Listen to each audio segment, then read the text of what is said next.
As you know, this is the last few minutes of the beautiful month, or the blessed month of Ramadan.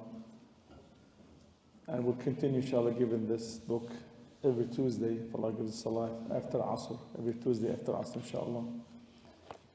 But really, I want to make sure, just like everyone, take advantage as much as you can. Few minutes. I mean, the whole month was gone so quick. Imagine it's 5:24, the adhan in 2 hours, within 2 hours, 2 hours and 15 minutes or so. So please, when we're done with this, try to take advantage of every second as much as you can. Today we are talking about a special companion, very, very special companion. His name Abdullah ibn Zubayr. He's a Sahabi, and his father is Sahabi, his mother is Sahabi, his grandfather is Sahabi, and so on. His aunt is Aisha, radiallahu anha. So this is basically, cannot be more noble than this. So when his mother, her name Asma, she had a special title, Dhatul Nitaqain, the one with the two belts, because she was helping the Prophet ﷺ and her father when they were making hijrah to Medina. She used to bring food for them, and so on. When she approached Medina, she was pregnant, though. And the moment she got inside the Medina, she delivered the baby. And the whole Medina was probably one of the happiest moments in the history of Medina, for one reason. Because first of all, this is the first newborn baby in Medina since the immigration for Rasul sallallahu alaihi wasallam. And the Yahud, they spread rumor that they did magic, so no Muslim, all the Muslims become barren. No Muslim will have a baby. So when Abdullah ibn Zubayr came, when Asma delivered the baby, each single Sahabi was celebrating. They said, كذب اليهود. The Yahud lied. So the Yahud lied. So right away they took the baby to the Prophet ﷺ as one of the things they used to do, take him to Rasul ﷺ, make dua for them. And when he saw Rasul ﷺ, he chewed some dates and take some by his mouth, and he put around the gingiva, where the teeth grows. So then he swallowed that as the first thing from Rasul sallallahu alaihi wasallam's mouth. Get there. And this is sunnah, to chew some dates. The first thing before the mother nursed the baby, chew dates, and make sure just like no skin on or something, and put there something simple. So the first thing will be kind of sweet, and the second thing goes to his stomach will be sweet. And Prophet ﷺ himself named him Abdullah. Why did he name him Abdullah? His grandfather is Abdullah. Who's his grandfather? Huh? Whom? Abu Bakr. His name Abdullah. So after his grandfather, and his nickname was Abu Bakr also. So he named after his grandfather, Abdullah, grandfather to his mother, because both his grandparents are Sahabah. Grandmothers and grandparents, both are Sahaba. The whole family, Sahaba, subhanAllah. So because his father's Zubayr. No, his father, his father and his grandparents from the other side. So his father. So then, they said here that Rasul sallallahu alaihi wasallam asked Abu Bakr to call adhan his ear. The hadith, the adhan is weak hadith. The iqamah, they said you make adhan one ear, the iqamah, this is all weak hadith. The adhan even weak. The iqamah definitely. So, but this is what he said. They said the first thing enter his mouth from something mixed with something came out of the Prophet ﷺ's mouth, and the first voice he have heard, the adhan from his grandfather Abu Bakr radiallahu anhu. That's what they said here. But the adhan is a weak hadith. Probably the author didn't know. So we said his father's Zubayr al-Awwam. Zubayr al-Awwam have a nickname. He's the Hawari in Nabi sallallahu alaihi wasallam. What does that mean? The disciple of the Prophet sallallahu alaihi wasallam. He said every prophet has a disciple, Hawari, and he is my Hawari. And his father, one of the 10 people were given the glad tidings of Jannah. His mom, Asma. His grandfather, Abu Bakr. His aunt, Aisha, radiallahu anha. And his grandmother to his father's side, who's that? Safiya, the Prophet ﷺ's uncle, as aunt. So all Sahaba. So imagine the atmosphere or the environment he was raised in. And they said his father's aunt, Khadija, radiallahu anha. SubhanAllah, look at the lineage, SubhanAllah. Nasab, naam. So, so there's nothing could be even equal to that. Nothing. To have all these parents unanswered from this type of people. And he was raised in the house of the Prophet household around, and Aisha, she used to love him more than anyone else on the face of this planet beside the Prophet ﷺ and her father. That's his favorite young man. When he became 7 years old, there's two stories. One story that his father had commanded him, and there's another story that he gathered the boys in the Medina. He was 7 years old. He gathered all the boys his age, a little older and younger and so on. So let's give the Prophet ﷺ our pledge of allegiance because we did not do it yet. All the Sahabah, they did, the men, but we didn't do it yet. So when he saw him, the Prophet ﷺ, they said they went there as the mature men, 7 years old. They shook the Prophet ﷺ's hand. They said, well, the men did it, we did not do it. Ya Rasulullah. He said, هذا ابن أبيه. This is like father, like son. He said, his father was very strong, Sahabi radiallahu anhu. So, and they said his father, part of his raising, he sent him there. There's two narrations, Allah knows best. However, but he did this when he was 7 years old. And he was raised again with his father, his grandfather, the Prophet sallallahu alaihi wasallam. One time, he did not come home till late, so late.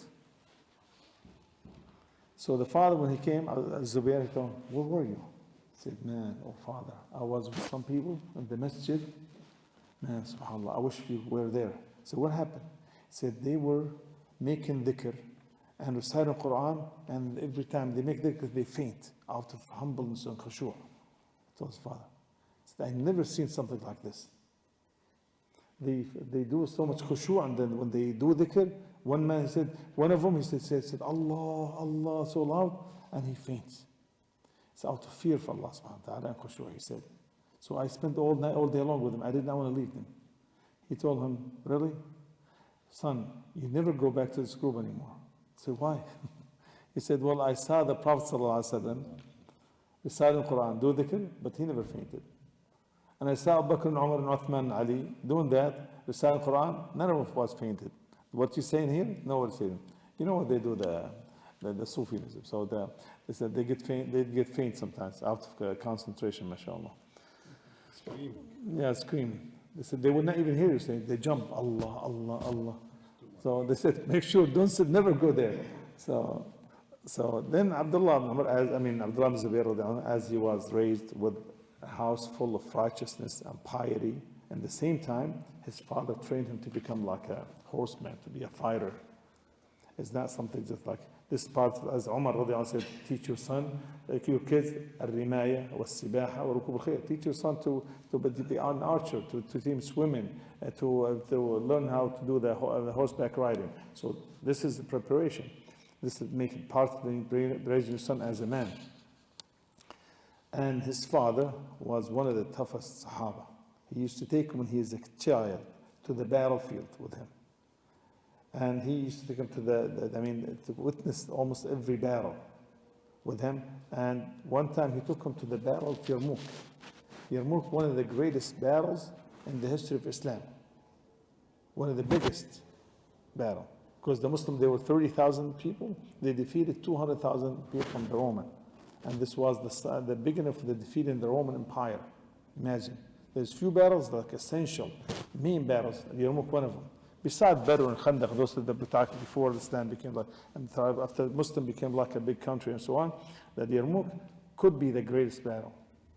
Because the Roman, even when they were stronger than the Persian, and they defeated under the leadership of two, Khalid al-Walid and Abu Ubaidah ibn Jarrah. And he bought him a nice horse with the best of the breeds, but a beautiful horse. And he hired a guy to train him. So he witnessed the Battle of Yarmouk at a very, very young age. Battle of Yarmouk, I think it happened, if I'm not mistaken, 15th after Hijrah. So he was 15 years old or 14 years old or something like this. when he witnessed it. He could be 13 years old. And he saw firsthand how the people fight back and forth and so on, and how the Muslim won the battle. So he was basically, after he became like a young man, he was like basically the main man in any army or any battle he participated in. And every battle he basically shared, he was like basically like special, he had a special effect in that battle. One time, the Khalifa, Uthman radiallahu anhu, he sent one of his leaders, who's governors of Egypt, he sent them to go open like some more African countries. So suddenly, the governor of Egypt did not send any messages to Uthman radiallahu anhu. So Uthman got a little worried. So what's going on? There's nothing. Usually, I hear what's going on, what happened, how many countries, how far did they go, or they need help. So he sent Abdullah and Zubayr with a few men with him to help out the army and to inform, see what's going on, to inform the Khalifa. So Abdullah ibn Zubayr, he went there, and he saw basically, he checked how's the battle going there. And he found the Muslim leader with the Roman, they fight from the morning till the afternoon. Fight all day, from morning to afternoon, then they take a rest, and they come back the next day. Settle, there's no fight. For example, from Fajr till Dhuhr. Then, okay, we make you turn, each one take his whatever injured and killed one, and done. That's what they do. So he told him, because he said the weather was so hot, they couldn't do any more. So he told him, okay, we have different plan. He said, why don't you divide the army to two parts? So one of them fight in the morning, and they can go take a rest, and the second one's resting, fight in the afternoon. So he did this at night time, divided. First army, they got tired, and then the second one became like so fresh. So when the time, usually the daily thing they do, they make you turn, everyone goes back, they find the Muslim full energetic. So they start fighting. They basically, when they saw this, subhanAllah, they found people like fully energetic, subhanAllah. And then when they saw him just chasing them or going toward them, they get so afraid, and they saw basically a sign of defeat. You see it right away. They get defeated mentally. And physically, they're done exhausted, subhanAllah. So Abdullah ibn Zubayr, he saw this, the situation get chaos in their army. He chose 30 men. He said, just get my back. I'm going inside. Where's the leader of the army? His name Jarir, the medic or the king of the leader of the enemy. He's in the middle, and he's surrounded. He's sitting on like an animal. In between is this bigger than the donkey, smaller than the horse. It's not a mule. They call it Berdona. So, and he had two girls. They covered him with feathers, so the sun would not hit him. Spoiled. So Abdullah ibn Zubayr told him, just follow me. I'm going to that guy. SubhanAllah, he saw him. So people, they would think I'm the messenger to deliver a message or so on. So he got there. Jarir was smart. He saw him. He saw him like, he looked at him. He said, this guy is not a messenger. So he ran away. The leader ran away. So Abdullah Zubayr got him, catch him, and he terminated him. He killed him. And when those people, they saw the leader got killed, they started running away all over the place. So basically, he was the reason to win a great battle. And Abdullah ibn Zubayr, besides he was a fighter, we said he was righteous, pious. He used to make qiyam all night long. He said, matter of fact, he divided his days. He said one night he spent the whole night standing in salah, sometimes standing. He makes longer ruku', spend all night in the state of ruku' or sujood. So he divided his time between this. During the day, he's fasting.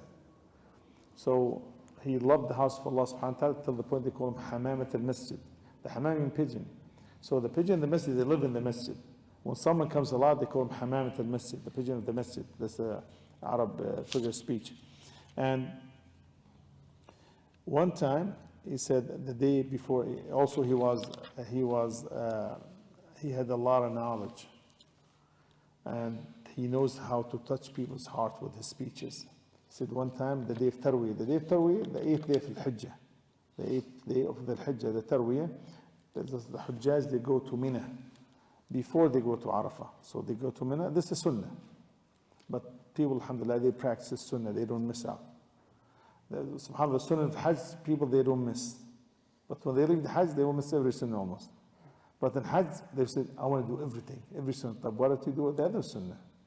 And the regular days. But the Hajj, they, SubhanAllah, they do it.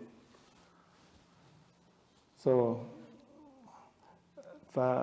he made this beautiful speech. He said, oh people, you came from all over the place, and you are the guests of Allah subhanahu wa ta'ala, guests of the Rahman, who work here seeking things from Allah subhanahu wa ta'ala for the akhirah. Definitely Allah will give you. Now Allah will never break his promise. And make sure, purify your intention, because Allah said, إِنَّمَا الْأَعْمَالُ بِالنِّيَّاتِ. Allah rewarded based upon intention. And he said, this days, the days of forgiveness. Then he said, لَبَّيْكَ اللَّهُمَّ لَبَّيْكَ. And every single one, he was making talbiyah after he finished his speech. Everyone was there, they started crying. So the long speech. And Abdullah and Zubayr kept on doing with his mission till he got, this is a long story, part of his story of his life is a long story, was a basically sad story, had issues. He became the Khalifa for a little bit, for a big portion of the Muslim Ummah. It was a battle between him and other people like Al-Hajjaj, till he got killed by the Kaaba with they call the machine, the thing, catapult. He got hit with that, manjaneer, till he died, till he got injured badly. So everyone, some hypocrites or some people like, ignorant, they would say, Allahu Akbar, Allahu Akbar. Then Abdullah ibn Zubayr, then he died. Then Abdullah ibn Umar was there. Said, Wallahi,